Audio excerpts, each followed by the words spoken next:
210 নম্বর room আমাদের। তো চলো খুলেই, তো এটা হলো রুম। আমি আগে জুতোটা খুলে নিই।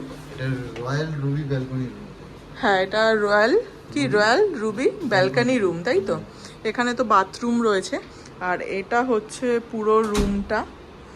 আর তার সাথে তো এখানে রয়েছে সোফা, এখানে মেনু কার্ড এজিএম গ্র্যান্ডের, আর এখানে তো চেয়ার রয়েছে, এখানে সব কিছু রিমোটস রাখা রয়েছে, এখানে আমাদের ব্যাগ, হেলমেট, এখানে একটা টিভি, এখানে কভার্ড রয়েছে, এখানে আরও অনেক কিছু আছে মনে হয়। এখানে ব্ল্যাঙ্কেট আছে, ব্ল্যাঙ্কেট, এখানে পিলো, সব কিছুই রাখা আছে। আর এখানে কফি, আর এখানে টি কফির সব কিছু জিনিসপত্র রাখা রয়েছে। এখানে কমপ্লিমেন্টারি দুটো জলের বোতল আছে। আচ্ছা, এটা কি রেগুলার দেবে ওরা? হ্যাঁ, রেগুলার। না, regular। আচ্ছা, ঠিক আছে। তো মিনি ফ্রিজ আছে এখানে। আচ্ছা, মিনি ফ্রিজও রয়েছে। এই যে মিনি ফ্রিজ। কি কিছু আছে?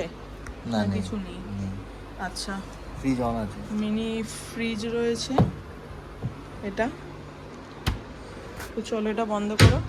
আর এখানে তো টিভি রয়েছে, আর এটা আমাদের রুম একদিনের জন্য। এটা পুরো রুমটা। আর সব থেকে সুন্দর জিনিস রয়েছে তো এইদিকে, চলো দেখাও।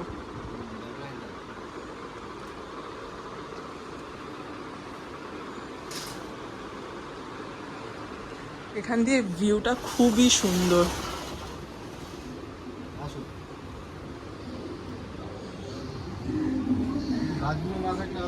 এটা রুবি ব্যালকনি রুম, খুবই সুন্দর। সন্ধ্যাবেলা খুব সুন্দর আর কি, হাওয়াও আসবে পুরো এখান দিয়ে, সামনেই পুরো বিচ রয়েছে। রুবি ব্যালকনি রুম, যেটা এখান দিয়ে রুম থেকে এসে এরকম ভিউ থাকবে।